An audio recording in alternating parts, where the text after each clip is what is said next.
नमस्कार दोस्तों, मेरे YouTube चैनल में आप सभी का स्वागत है। आज हम लोग देखेंगे छत्तीसगढ़ शिक्षक पात्रता परीक्षा के हेतु पर्यावरण का एक महत्वपूर्ण टॉपिक, और ये जो है सामाजिक विज्ञान में भी है और ये पर्यावरण में भी आता है इससे क्वेश्चन। तो देखते हैं, चलिए शुरू करते हैं। वायुमंडल। वायुमंडल क्या है? हमारी पृथ्वी चारों ओर से वायु की घनी चादर से घिरी हुई है, जिसे वायुमंडल कहते हैं। इसको तो आप सब लोग जानते होंगे कि चारों ओर हमारा वायु है और जो हमारे चारों ओर से घिरा हुआ है उसको क्या बोलते हैं? वायुमंडल कहते हैं। और देखिए, पृथ्वी पर सभी लोगों का जीवन जो है वायुमंडल पर निर्भर करता है। हम जो है सांस लेने के लिए हमें जो वायु मिलता है वो वायुमंडल से ही मिलता है। उसी प्रकार जो है सूर्य की किरणों के हानिकारक प्रभाव से भी वायुमंडल हमारी रक्षा करता है। यदि वायुमंडल नहीं होता तो क्या होता? सूर्य की गर्मी से हमारा जो पृथ्वी है जो है वो बहुत ज़्यादा तप्त हो जाता, और जिससे हम लोग क्या हो जाते? जल जाते। और रात के समय ये क्या हो जाता? ठंड के कारण हम लोग जम जाते। मतलब कहने का मतलब ये है कि पृथ्वी में बहुत ज़्यादा गर्मी और बहुत ज़्यादा ठंडी रहती। अतः देखते हैं कि हमारे लिए वायुमंडल जो है बहुत एक प्रकार से सुरक्षा कवच के रूप में कार्य करता है। आगे देखते हैं हम लोग, ये तो उतना ज़्यादा इम्पोर्टेंट नहीं था। आगे देखते हैं हम लोग कि वायुमंडल का संगठन। वायुमंडल का संगठन कैसा है? देखिए, वायु क्या है? वायु अनेक गैसों का मिश्रण है। वायु क्या है? वायु जो है अनेक गैसों का मिश्रण है। ठीक है, ये क्वेश्चन आ सकता है कि वायु क्या है? मिश्रण, यौगिक, तत्व। तो वायु क्या है? वायु अनेक गैसों का मिश्रण है। अब देखिए, वायुमंडल में कौन कौन से गैसें पाई जाती है इसको देख रहे हैं। यहाँ पे ब्लू में लिखा है नाइट्रोजन तथा ऑक्सीजन ऐसी दो गैसें हैं जिनसे वायुमंडल का बड़ा भाग बना है। देखिए, सबसे ज़्यादा क्या पाया जाता है वायुमंडल में? नाइट्रोजन और ऑक्सीजन।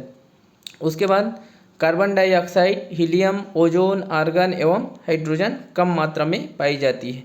इन गैसों के अलावा धूल के छोटे छोटे कण भी हवा में मौजूद होते हैं। ठीक है, तो देखिए वायुमंडल में क्या क्या पाया जाता है? Nitrogen, oxygen, carbon dioxide, helium, ozone, argon, hydrogen, उसके अलावा धूल के छोटे छोटे कण। अब देखिए, इसका ये जो मात्रा दिया हुआ है संगठन, ये जो है ज़्यादा इम्पोर्टेंट है। ठीक है, तो कौन सा गैस कितना मात्रा में पाया जाता है? जैसे नाइट्रोजन दिया है 78%, ऑक्सीजन 21%। ठीक है, ऑक्सीजन को और कहीं पे मैं पढ़ा था 20.95% कह के भी लिखा था। तो लगभग लगभग वही है, 21 और 20.95 है ना, तो 20.95 भी दे सकता है कहीं पे। ठीक, अब देखते हैं कार्बन डाइऑक्साइड कितना है? 0.03%। आर्गन कितना है? 0.93%।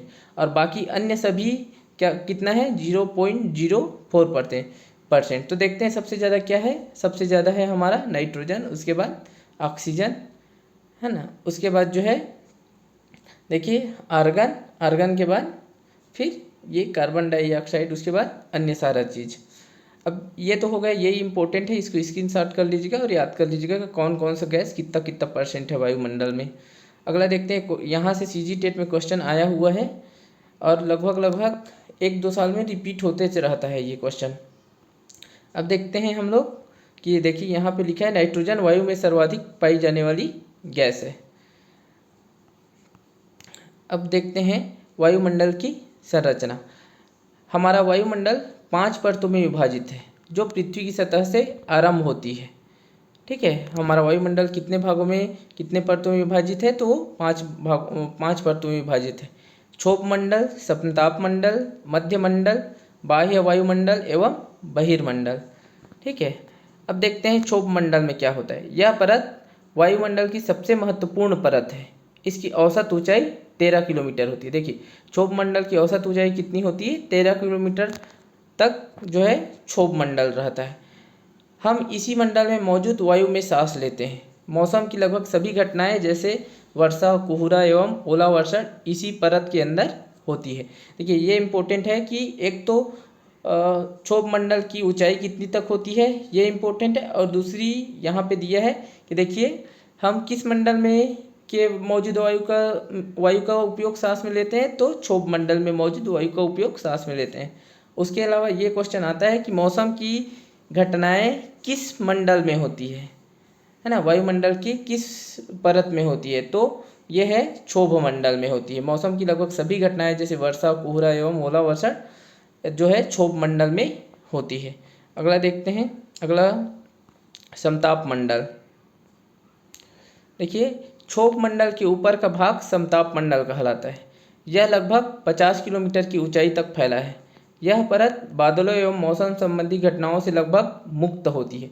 यहाँ पे देखिए ना, अगर क्वेश्चन आता है कि मौसम संबंधी घटनाएं कहाँ पे होती है, तो क्षोभ मंडल और यहाँ पे क्या होता है, समताप मंडल में ये मौसम संबंधी घटनाओं से ये मुक्त रहता है, मतलब यहाँ पे वो सारी घटनाएं नहीं होती। ये क्या है, क्षोभ मंडल के ऊपर का भाग और कितना तक, 50 किलोमीटर की ऊंचाई तक फैला है ये क्षोभ मंडल से ऊपर। अब देखते हैं, इसके फलस्वरूप यहाँ की परिस्थितियाँ हवाई जहाज उड़ाने के लिए आदर्श होती है। देखिए, अब जब मौसम से मुक्त रहेगा तो यहाँ पे क्या है, हवाई जहाज उड़ाने के लिए आदर्श होता है, क्योंकि मौसम के कारण जो है कभी कभी हवाई जहाज उड़ाना संभव नहीं होता है ना। जब यहाँ पे क्या होता है, मौसम संबंधी घटनाएं होती ही नहीं है, तो ये जो मंडल है वो हवाई जहाज उड़ाने के लिए आदर्श होती है। समताप मंडल की एक महत्वपूर्ण विशेषता यह है कि इसमें ओजोन गैस की परत होती है। यह परत सूर्य से आने वाली हानिकारक गैसों से हमारी रक्षा करती है। देखिए, अब इसी परत में क्या विशेषता होती है कि इसी परत में ओजोन गैस पाई जाती है। ओजोन गैस का जो लेयर रहता है इसी परत में, जो इसी मंडल में होता है।